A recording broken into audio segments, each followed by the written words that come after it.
Bonsoir, bonjour, bonsoir les amis. Dernière vidéo de la semaine, enfin avant dimanche. Alors aujourd'hui je vous propose une vidéo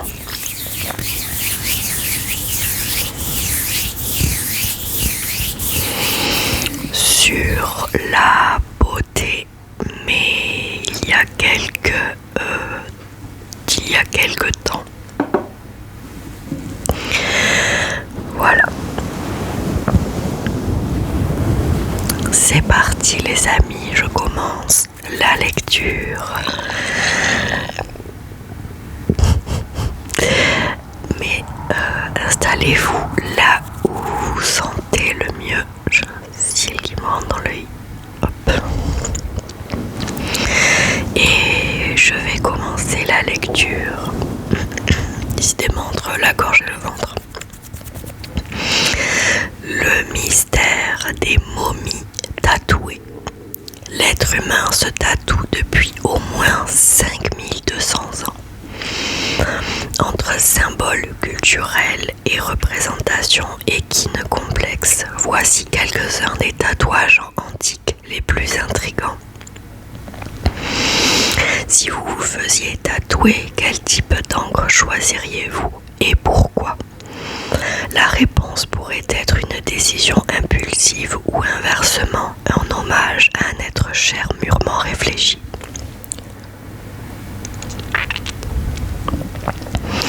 Comprenez par là que les tatouages ont une longue et fascinante histoire.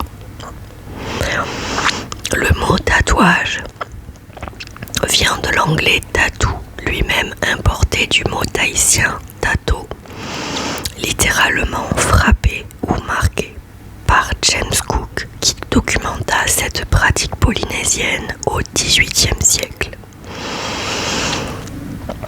Cependant, les spécialistes s'accordent à dire que la pratique serait bien antérieure au mot lui-même. Une thèse d'ailleurs étayée par la peau de momies antiques. Qui sont ces momies tatouées et que peuvent-elles nous apprendre sur les cultures antiques ? Voici un aperçu non exhaustif des tatouages les plus intrigants exhumés par les archéologues et de ce qu'ils nous disent du passé. Les tatouages dans l'Europe occidentale antique.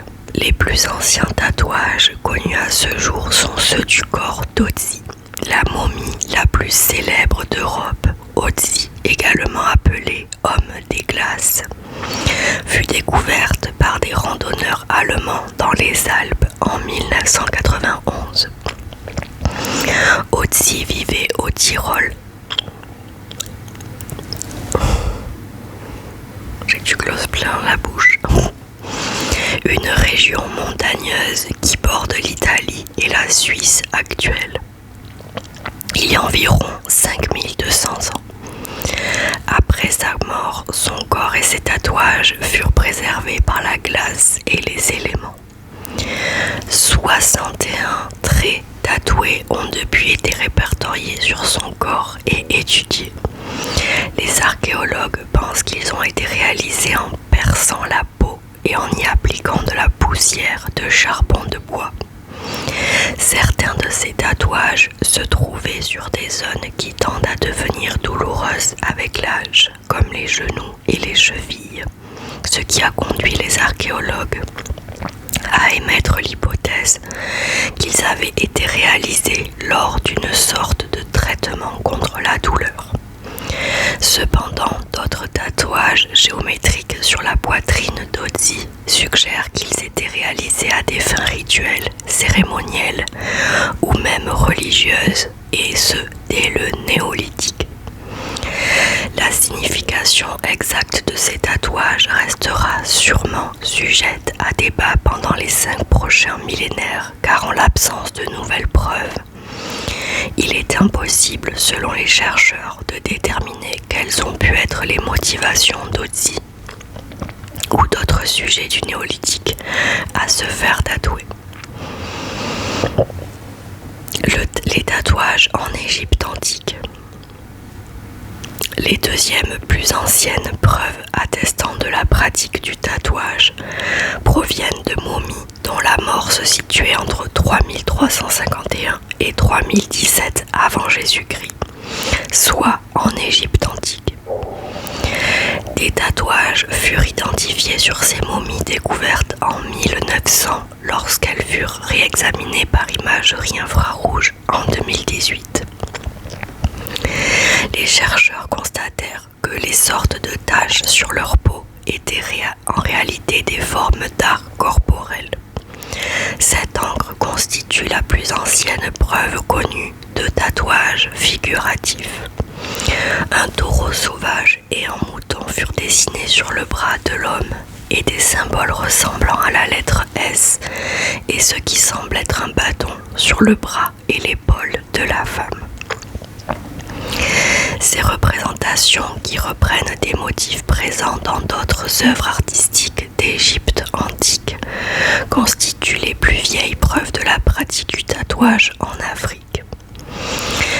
Même si les chercheurs ne peuvent que spéculer sur la signification de ces tatouages pour leurs porteurs, ils estiment qu'ils ont pu être des symboles de statut ou la preuve des compétences de leurs porteurs, comme la bravoure ou la connaissance de pratiques culturelles ou rituelles. Les différences observées entre les tatouages des momies de sexe masculin et féminin laissent penser qu'il existait une sorte de système social ou de genre.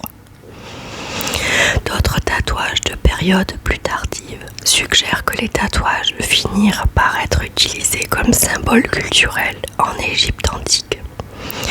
Les archéologues ont notamment découvert plus de 30 représentations visibles et diverses, comme des fleurs de lotus ou encore l'œil d'Horus, sur la peau d'une momie de sexe féminin découverte dans la vallée des rois, qui aurait vécu pendant la période ramesside de 1292 à 1189 avant Jésus-Christ. Considérant ces tatouages, les chercheurs pensent qu'il s'agissait d'une prêtresse ou d'une magicienne ayant un lien particulier avec l'ancienne déesse céleste Hathor. Les tatouages dans les Amériques. Selon les spécialistes, le tatouage aurait été pratiqué aux Amériques, du cercle arctique jusqu'au sud. On a longtemps pensé que c'était une momie de la culture Chinchorro qui vivait dans ce qui correspondait aujourd'hui à l'actuel Chili, qui arborait les plus anciens tatouages connus. Un ensemble de points noirs dessinés sous son nez, similaire à une moustache. Cette théorie a depuis été réfutée car des recherches plus récentes ont révélé que l'homme Chinchorro était mort entre 2563 et 1972 avant Jésus-Christ. Il n'était donc pas plus d'une époque plus ancienne qu'Otzi, comme on le pensait initialement. Quoi qu'il en soit, les raisons de son tatouage restent inexplicables, car il est la seule momie connue de sa culture à en arborer. La momie toltèque, une femme qui aurait vécu vers 250 après Jésus-Christ, dans ce qui correspond à l'actuel Mexique, arbore quant à elle des tatouages complexes sur l'avant-bras, lesquels représentent des motifs géométriques ondulants, communs dans toute la région. Bien que les chercheurs n'aient pas pu déterminer la raison exacte de ces tatouages, ils supposent qu'ils servaient à conjurer les maladies ou qu'ils faisaient partie d'une sorte de rite d'initiation. Les tatouages dans l'Europe de l'Est antique. Les membres de la culture des catacombes en Europe de l'Est entre 2600 et 2400 avant Jésus-Christ portaient également des tatouages. Leurs restes momifiés, découverts près de la mer d'Azov dans ce qui est aujourd'hui la Russie, portaient des tatouages à l'encre végétale représentant des serpents. Selon les chercheurs, ces tatouages faisaient partie de rites de magie initiative et entraient dans le cadre de rôles sociaux. Des tatouages d'animaux ont également été découverts sur les corps de membres de la culture basirique, apparue pendant la domination des Scythes sur ce qui est aujourd'hui la Russie, entre le 6e et le 2e siècle avant Jésus-Christ. Ces nomades de l'âge de fer vivaient dans les montagnes de l'Altaï et dépendaient des chevaux pour vivre, et même pour mourir. Ils étaient enterrés à côté de leurs chevaux, comme dans le cas d'une femme conservée dans la glace et découverte en 1993, à côté de 6 chevaux bridés et scellés. Cette femme de haut rang, comme d'autres personnes enterrées à Basirique, était couverte de tatouages représentant des motifs complexes de chevaux. Certains chercheurs pensent que les tatouages reflétaient l'âge et le statut social de leurs porteurs, ce qui signifie que plus ces derniers vieillissaient, plus ils étaient tatoués. Gala Argent, spécialiste de la psychologie et de l'étude des animaux, pense que les tatouages représentaient un lien personnel avec chaque cheval et qu'ils constituent une preuve importante de l'interaction entre les chevaux et les hommes de leur vivant. Les tatouages dans l'Asie antique. Malgré la stigmatisation actuelle du tatouage en Chine, diverses cultures asiatiques adoptèrent cette pratique par le passé. Dans le bassin du Tarim, en Chine par exemple, la découverte de corps momifiés datés entre 2100 et 800 avant Jésus-Christ fait foi de la prévalence des tatouages dans diverses cultures de la région. La plupart de ces tatouages se concentrent sur les mains des momies, mais l'historienne du tatouage Svetlana Pankova a fait remarquer que certaines d'entre elles en avaient sur le visage. Elle a demandé à ce que les recherches sur les tatouages du Tarim soient approfondies, affirmant que l'on pourrait faire de nouvelles découvertes si l'on réexaminait ces corps. Les tatouages en Océanie. Malgré l'origine tahitienne du mot tatouage, les archéologues ont trouvé relativement peu de preuves de la pratique du tatouage dans la Polynésie ancienne. Le climat chaud et humide des tropiques n'étant pas propice à la momification. En 2019, des chercheurs ont découvert dans les Tonga un ensemble d'outils de tatouage en os humain qui daterait des prémices de la culture polynésienne, soit environ 2700 ans.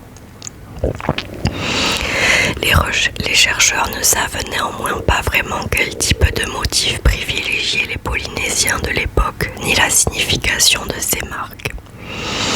Ils supposent qu'elles auraient pu indiquer leur appartenance à un groupe social particulier, leur participation à des rites de passage ou leur souhait de se protéger du mal.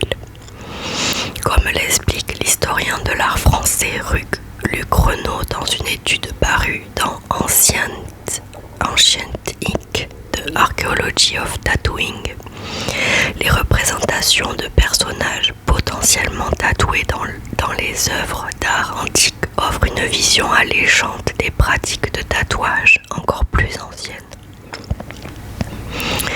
Reste que peu d'entre elles survivent à un examen approfondi et que l'on ne peut affirmer avec certitude que les styles artistiques de l'époque représentaient de réels tatouages.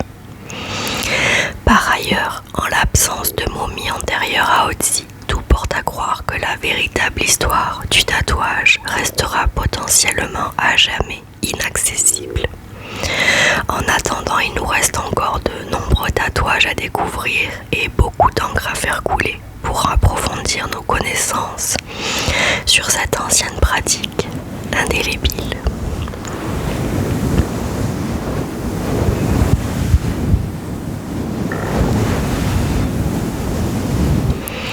Voilà les amis pour l'histoire des tatouages dans l'histoire et les parties du monde.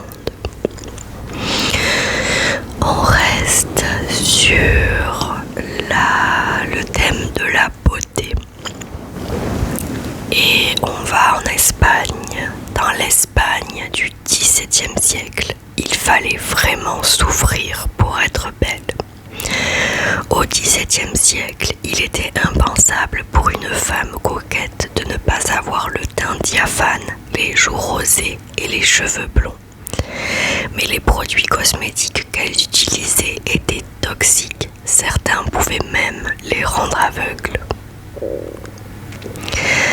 Dans son voyage en Espagne de 1679, Marie-Catherine, le jumelle de Barneville, femme de lettres connue sous le nom de Madame d'Aulnoy, consigna des impressions peu flatteuses concernant le teint des femmes espagnoles. Jamais je n'ai vu écrevisse arborant si belle couleur. La rougeur qui surprit tant Madame d'Aulnoy était due à l'application de quantités généreuses de fard rouge. Plus loin, Madame d'Aulnoy raconte comment une dame espagnole se saisit d'une coupe remplie de rouge et aidée d'un gros pinceau s'enfarda non seulement les joues, le menton, le dessous du nez, les paupières et le pourtour des oreilles, mais s'en macula aussi l'intérieur des mains, les doigts et les épaules. Madame d'Aulnoy se remémore dans cette œuvre son séjour dans l'Espagne de la fin des années 1670, au crépuscule de l'Edad de Oro, ainsi que les historiens aiment à nommer l'âge d'or espagnol.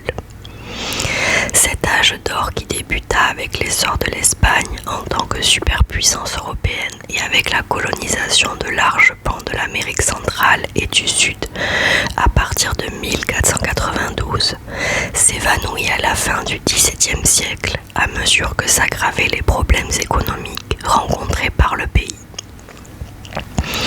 Mais tant qu'il durera, on célébrera abondamment de nombreux aspects de la culture espagnole, notamment sa littérature et son théâtre. Dans les récits de voyageurs, on se plaît à faire remarquer que l'apparence des femmes reflète la richesse et le pouvoir colossaux de l'Espagne. Richard Wynne, politicien ayant accompagné le prince Charles Ier d'Angleterre à l'occasion d'un voyage en Espagne en 1623, écrivit que toutes ces femmes, j'ose jurer que pas une n'était sans maquillage, si flagrant qu'à s'y méprendre, on eût dit qu'elles portaient des visières, des masques, plutôt que leur propre visage. Grimage extrême, selon Amanda Wunder, historienne de la culture, autrice d'un livre sur la mode espagnole au temps de Velázquez. En matière de mode et de beauté, l'Espagne prenait une autre direction que le reste du continent européen. Alors que les Françaises et les Anglaises préféraient les teints naturels, les Espagnols ne fondaient leurs critères de beauté que sur le fait d'être maquillés de la manière la plus extravagante et la plus sophistiquée qui soit, explique-t-elle. La cour espagnole établissait la norme pour le reste de la société. Les riches étaient alors bien plus visibles dans l'espace public qu'au Moyen-Âge. Nobles et membres de la famille royale s'affichaient régulièrement au théâtre ou faisaient accrocher leurs portraits dans les lieux publics lors de festivals. Les conceptions de la beauté qu'ils projetaient se répandaient dans les diverses couches de la société. Tout le monde se couvrait de couches de maquillage et c'est la reine qui donnait le là. C'était un phénomène qui transcendait les classes, explique Amanda Wunder. Pour atteindre l'apparence recherchée lors de l'âge d'or espagnol, les femmes se soumettaient à une routine de soins longue et complexe. Elles disposaient d'ailleurs d'une pièce dédiée, une sorte de boudoir que les Espagnols appellent tocador. Avant de désigner une pièce, ce terme désignait le couvre-chef qu'hommes et femmes portaient au lit. Le tocador était donc l'endroit où les femmes qui s'apprêtaient se coiffaient et se pomponnaient. C'est là qu'elles rangeaient leurs soins pour la peau et pour les cheveux, leur maquillage et leurs accessoires de beauté. On en vint également à appeler tocador leur nécessaire de beauté. Ces boîtes étaient pour certaines de facture magnifique. À l'intérieur, les cosmétiques étaient conservés dans des pots et des flacons, et au centre se trouvait un petit miroir. Selon la richesse d'une dame, ce miroir pouvait être orné d'un cadre somptueux d'ébène indien, de bois teinté, voire d'argent. Une pâleur cadavérique dans l'Espagne du XVIIe siècle et d'après, idéal de beauté féminin rimé avec cheveux blonds et pâleur cadavérique. Il n'était pas rare que les femmes se blanchissent la peau. À cet effet, on soignait de Soliman, un cosmétique à base de mercure. Sa composition chimique pouvait causer des dégâts durables à la peau. En même temps, on utilisait des décolorants dilués à divers degrés pour éclaircir plus ou moins les cheveux. Comme l'avait si mémorablement observé Madame d'Aulnoy, le produit incontournable du tocador espagnol de l'époque était le fard rouge. Désigné par le nom Color de Granada, couleur de grenade, on le vendait enveloppé dans des feuilles de papier placées dans des coupelles appelées salserias. Le visage ainsi blémi, les femmes se maquillaient ensuite les lèvres et les joues avec ce fard et se noircissaient les sourcils avec un mélange d'alcool et de minéraux noirs. Pour garder les mains blanches et douces, elles y appliquaient un onguent,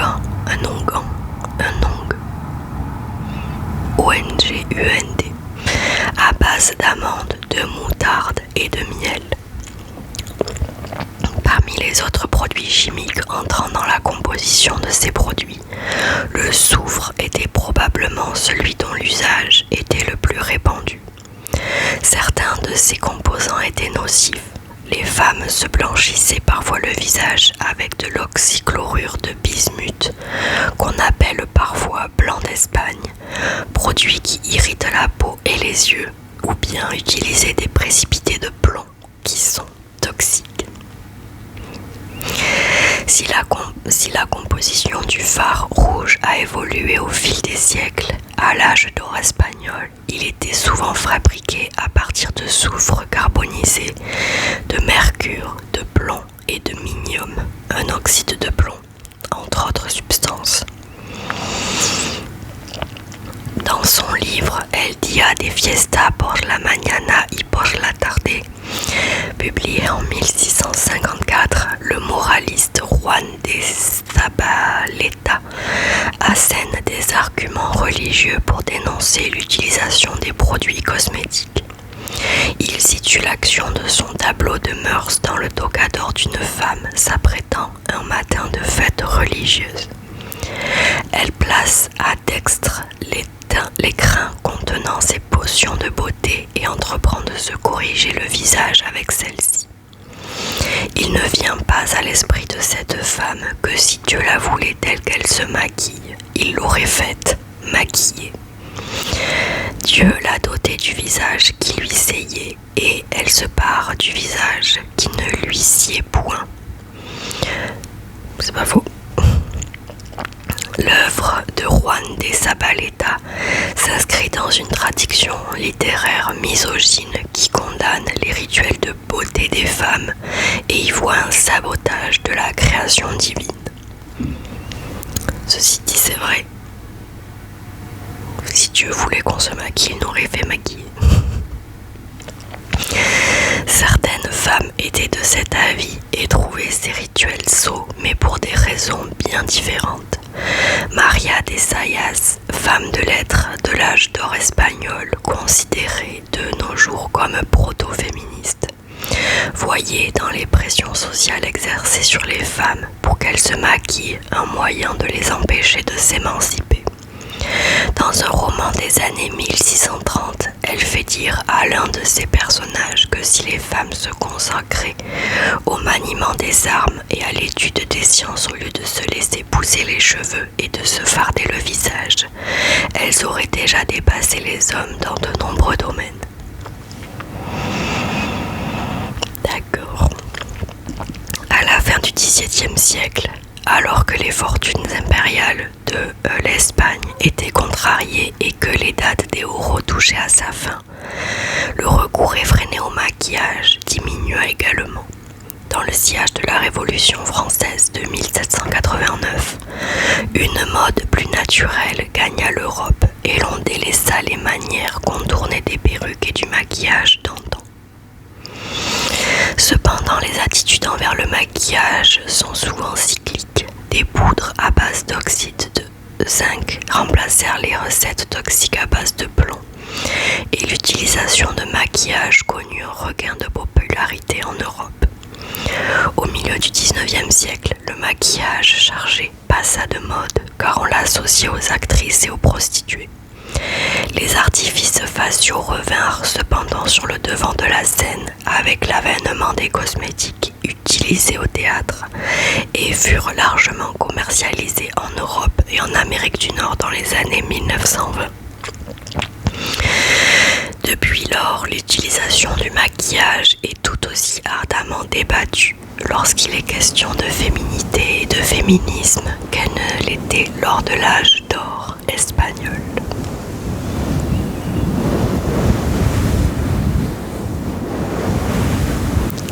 Très intéressant ces deux articles.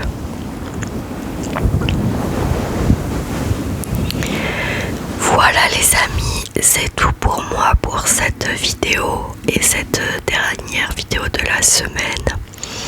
Bon, on se revoit quand même dimanche. Pas de panique. Je ne déserte pas. Les amis, merci d'avoir regardé cette vidéo. Merci de regarder mes vidéos et merci pour vos commentaires, vos boosts, vos likes, vos vues, vos abonnements, etc. Merci du fond du cœur, ça me fait très plaisir. Je vais prendre du temps pour répondre aux commentaires. Soyez heureux, prenez bien soin de vous. En tout cas, moi je vous souhaite tout le bonheur du monde. On se retrouve donc après-demain, du coup, pour une nouvelle vidéo ASMR. Alors d'ici là, je vous fais de très gros bisous. Et je vous dis à dimanche les amis. Bisous.